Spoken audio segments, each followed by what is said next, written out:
सदा सदा के साथी मेरे, तेरी जय जयकार करूं, हर पल सिमरूं नाम तुम्हारा, तेरा ही गुणगान करूं।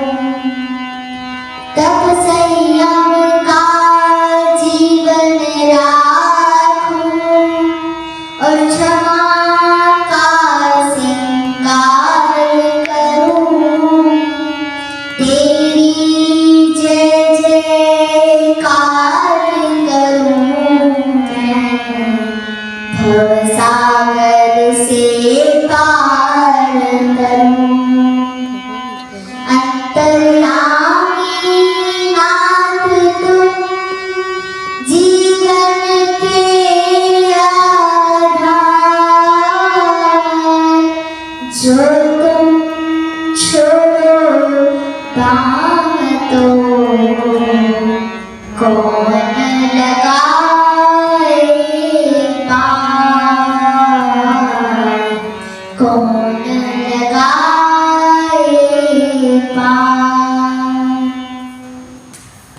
परम मंगलमय परात्पर अखिलेश्वर अकारण करुणा वरणालय पीतांबरधारी श्री मोर मुकुटधारी श्री ठाकुर जी के चरणों में नमन करते हुए आइएगा, भाव के साथ परमात्मा के चरणों में ध्यान लगाइएगा और कोशिश कीजिएगा कि जितने भी यहाँ पर भक्तगण बैठे हैं उनसे मेरा अनुरोध है कि कृपया करके शांति का दान दीजिएगा। कहा जाता है, सत्य कहते हैं कि एक जन्म की बात नहीं, जब अनंत जन्मों के भाग्योदय होते हैं तब इस जीव को श्रीमद् भागवत कथा श्रवण करने में रुचि होती है। अन्यथा तो धर्म के कितने कार्य होते हैं, जीव जाता है, घंटे 2 घंटे बैठता है और वापस अपने घर आ जाता है। ऐसे सुंदर अनुष्ठान बिना प्रभु के, बिना परमात्मा के हो ही नहीं सकता। तो आज परमात्मा की कृपा हमारे ऊपर हो ही गई है, तो सत्य कहते हैं कि ऐसे समय व्यक्ति के जीवन में बार बार नहीं आते। तो ऐसे समय का व्यक्ति को क्या करना चाहिए? तो सत्य कहते हैं कि ऐसे समय का व्यक्ति को सदुपयोग करना चाहिए। जैसे गोस्वामी तुलसीदास जी ने कहा कि बिना सत्संग विवेक ना होई, राम कृपा बिन सुलभन सोई। बिना सत्संग विवेक ना होई, राम कृपा बिन सुलभन सोई। व्यक्ति के जीवन में सत्संग के बिना ज्ञान प्राप्त नहीं होता और यह सत्संग तभी प्राप्त होता है जब परमात्मा की कृपा होती है।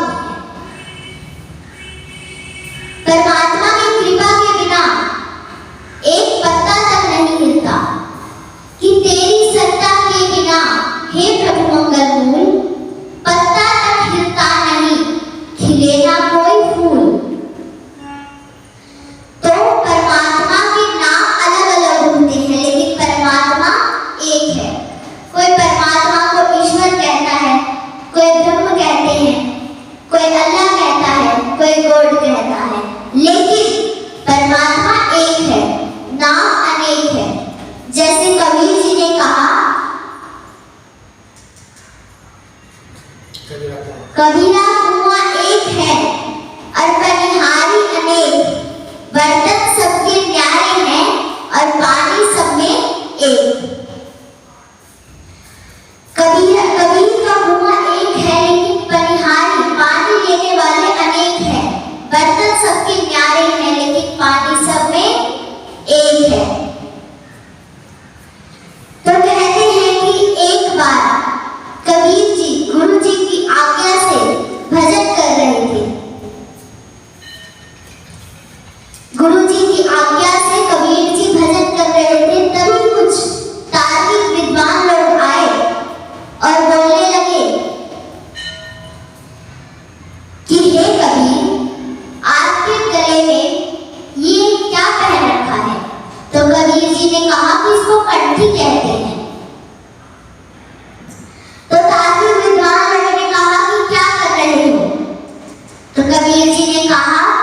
गुरुजी की आज्ञा है, राम नाम के भीतर सकल शास्त्र वेद पुराण का सार है, तो मैं राम नाम जप रहा हूँ। तो उन्होंने कहा कि अच्छा, तो राम नाम जपते हो? कबीर जी ने कहा कि हाँ, मैं श्री राम जी का भजन करता हूँ। तो तार्किक विद्वान लोगों ने कहा कि राम नाम का भजन करते हो तो कौन से राम का भजन करते हो? कबीर जी ने कहा कि कौन से राम? राम भी क्या बहुत सारे होते हैं?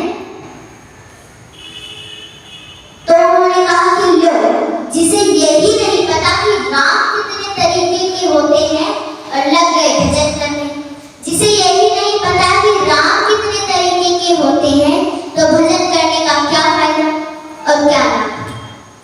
तो ये कहकर के तार्किक विद्वान लोग चले गए और साथ में एक दोहा भी सुना दिए कि एक राम दशरथ का बेटा और एक राम घट घट में लेटा और एक राम का सकल पसारा और एक राम सब ही दे न्यारा, अब इनमें कौन सा राम तुम्हारा? तो कबीर जी तो बड़े चिंतित होकर बैठ गए और गुरु जी के पास गए और बोले कि प्रणाम गुरु जी, मेरे चित्त में एक संशय आ गया है, इसका निवारण करो। तो गुरु जी ने कहा कि क्या संशय है? तो कबीर जी ने कहा कि कुछ तार्किक विद्वान लोग हमारे पास आए और कहने लगे कि कौन से राम का भजन करते हो? हमने कहा कि कौन से राम? राम भी क्या बहुत सारे होते हैं? उन्होंने वो चले गए और उन्होंने साथ में एक दोहा भी सुना दिया कि एक राम दशरथ का बेटा, एक राम घट में लेटा, एक राम का शकल पसारा और एक राम सभी के न्यारा, अब इनमें कौन सा राम तुम्हारा? यह सुनकर तो बड़े हंसे गुरुजी और बोले कि ऐसी बात करने वाले एक दिन नहीं, जीवन भर आएंगे और तुम्हें सजग रहना होगा। देखिए, ये सृष्टि विविधमय है, जिसके आंख में जैसा चश्मा चढ़ा है उसको भगवान का वैसा ही रूप दिखाई देता है। कोई परमात्मा को ब्रह्म कहते हैं, कोई ईश्वर कहते हैं, कोई कृष्ण कहते हैं, कोई ब्रह्मा कहते हैं, लेकिन परमात्मा का एक ही रूप होता है। तो कबीर जी ने कहा कि गुरुजी, आपने मेरा संशय दूर कर दिया, अब इस संशय में मेरा कभी भी कोई प्रश्न नहीं होगा। तो यह कहकर कबीर जी फिर से गुरुजी की आज्ञा से राम नाम जपने लग गए। अब फिर वही तार्किक विद्वान लोग आए और बोलने लगे, सोचने लगे कि कबीर, तुमने हमारे प्रश्न का उत्तर नहीं दिया, कि कबीर तुमने हमारे प्रश्न का उत्तर नहीं दिया। कबीर जी ने कहा कि मैं तुम्हारे प्रश्न का उत्तर दे दूंगा, लेकिन तुम हमारे एक प्रश्न का उत्तर दोगे। तो उन्होंने कहा कि ठीक है। तो कबीर जी बोलने लगे कि एक बाप तेरी दादी का छोरा और एक बाप तेरी बुआ का भाई और एक बाप पति तेरी माँ का और एक बाप तेरी नानी का जवाई, तो बता कितने बाप तेरे भाई? वो तो तुम दबा के भागा। कबीर जी ने कहा कि बता तो जाते कि एक बाप है, चार बाप है, 6 बाप है। तो उन्होंने कहा कि हद हो गई, ये भी कोई पूछने की बात है? तो वही बाप मेरी दादी का छोरा और वही बाप मेरी बुआ का भाई और वही बाप पति मेरी माँ का और वही बाप मेरी नानी का जवाई,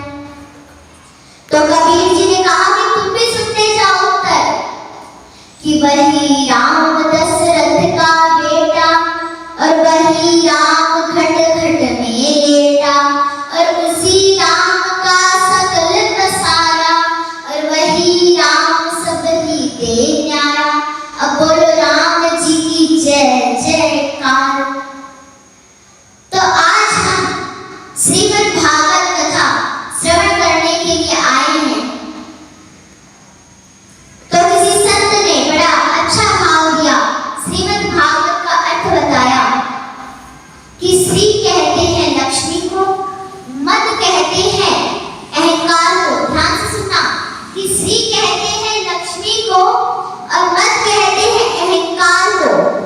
भय से भक्ति, कैसे ज्ञान, वैसे वैराग्य और तैसे त्याग। कहने का अभिप्राय है कि जीव लक्ष्मी रूपी अहंकार को त्याग कर भक्ति ज्ञान वैराग्य की शरण में आ जाए तो उसी का इस जगत से तरण तारण हो जाता है। श्रीमद् भागवत कथा सुनने से मोक्ष मिल जाता है, इस जीव को मोक्ष मिल जाता है। जैसे राजा परीक्षित जी को 7 दिनों में मोक्ष मिला था, श्राप लगा था ना उनको, तो वो श्रीमद् भागवत कथा सुने तो उनको मोक्ष मिल गया 7 दिन की, तो उनको मोक्ष मिल गया। तो एक बार माता पार्वती जी भोले जी से कहती है कि भोलेनाथ, आपके गले में जो 108 कुंडों की माला है वो किसकी है और कहां से आई? तो भोलेनाथ जी ने कहा कि जब जब तुम्हारा शरीर त्यागती हो, मैं तुम्हारा एक मुकुट अपने गले में धारण कर लेता हूं। तो पार्वती जी सोचती है कि मेरे ही कुंडों की माला अपने गले में धारण करके घूम रही है, तो एक प्रश्न कर दिया कि भोलेनाथ, मैं बार बार मरती हूँ और आप अमर हो, इसका क्या कारण है? इसका कोई कारण भी तो होगा। तो भोलेनाथ जी ने कहा कि मैंने अमर कथा का पान किया हुआ है, मैंने अमर कथा का पान किया हुआ है। तो पार्वती जी बोली कि यह अमर कथा तो भोलेनाथ जी मैं भी सुनूंगी। तो भोलेनाथ जी ने कहा कि तुम नहीं सुन पाओगे ये कथा। देखिए, जब हम भगवान का भजन कीर्तन सत्संग करते हैं तो हमें नींद आ जाती है, और ये निद्रा ही है जो हमें भवसागर से पार नहीं होने देती। तो पार्वती जी ने कहा कि ना जी, मैं तो कथा जरूर ही सुनूंगी। तो भोलेनाथ जी ने कहा, पार्वती जी की जिद पूरी करने के लिए कैलाश पर्वत पर बैठ गए और डमरू बजा दिया। सारे जानवर पक्षी सब उड़ गए, बस एक तोता का अंडा रह गया, जिसे हम मिट्ठू भी बोलते हैं। वो तोता का अंडा रह गया।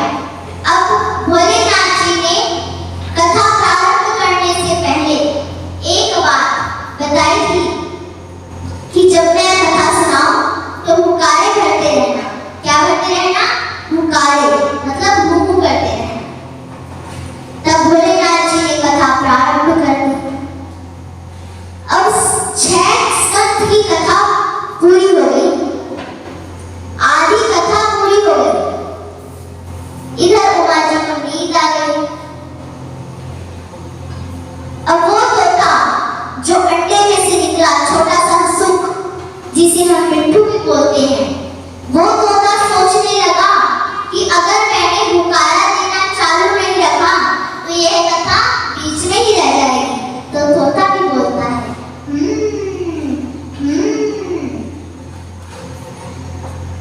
तो अभी मैं इसी कथा का भजन सुनाने जा रही हूँ। अरे अमरनाथ के महादेव जी बैठे आसन मार, अमर कथा जब लगे सुनाने, घोड़ा गोत्र पुराण उमा के तो बढ़ गए सोता।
पहुंचे और उन्होंने सब जगह पाप अन्याय, बड़े बुजुर्गों का कोई सम्मान नहीं करता था, सब जगह ऐसा ही देखा।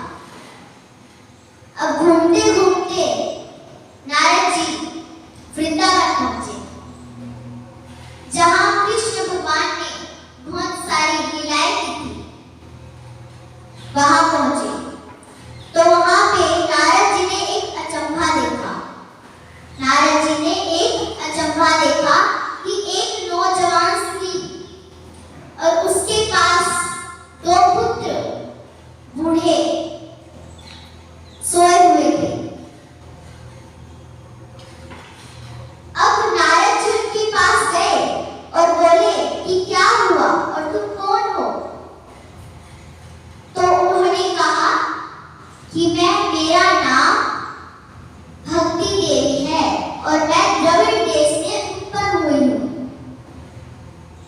और मैं कर्नाटक में जवान हुई, गुजरात में मैं ठीक रही, महाराष्ट्र में मैं बूढ़ी हो गई। जैसे ही मैं वृंदावन पहुंची तो मैं जवान हो गई, लेकिन मेरे दो बच्चे बूढ़े ही पड़े और नींद इतनी जोर की, सोए हुए हैं कब से उठ ही नहीं रहे। तो नारद जी ने इनके लिए वेदांत का पाठ किया, वेद का पाठ किया, तो तब भी वे नहीं उठे, उसमें कोई असर नहीं हुआ। उनको, नारद जी को सनत कुमार जी मिले। कौन मिले? सनत कुमार जी। वो बोलने लगे कि क्या हुआ नारद? तो नारद जी ने कहा कि मैंने इनके लिए वेदांत का पाठ कर लिया, इनके बच्चों के लिए वेदांत का पाठ कर लिया, लेकिन अभी तक उसका कोई असर नहीं हुआ। तो सनत कुमार जी ने कहा कि श्रीमद् भागवत का कथा का श्रवण करवाओ इनको, तब असर होगा। तब नारद जी ने कहा कि मैंने वेदांत का पाठ कर लिया, तभी कुछ नहीं हुआ, तो श्रीमद् भागवत कथा श्रवण करने से क्या हो जाएगा?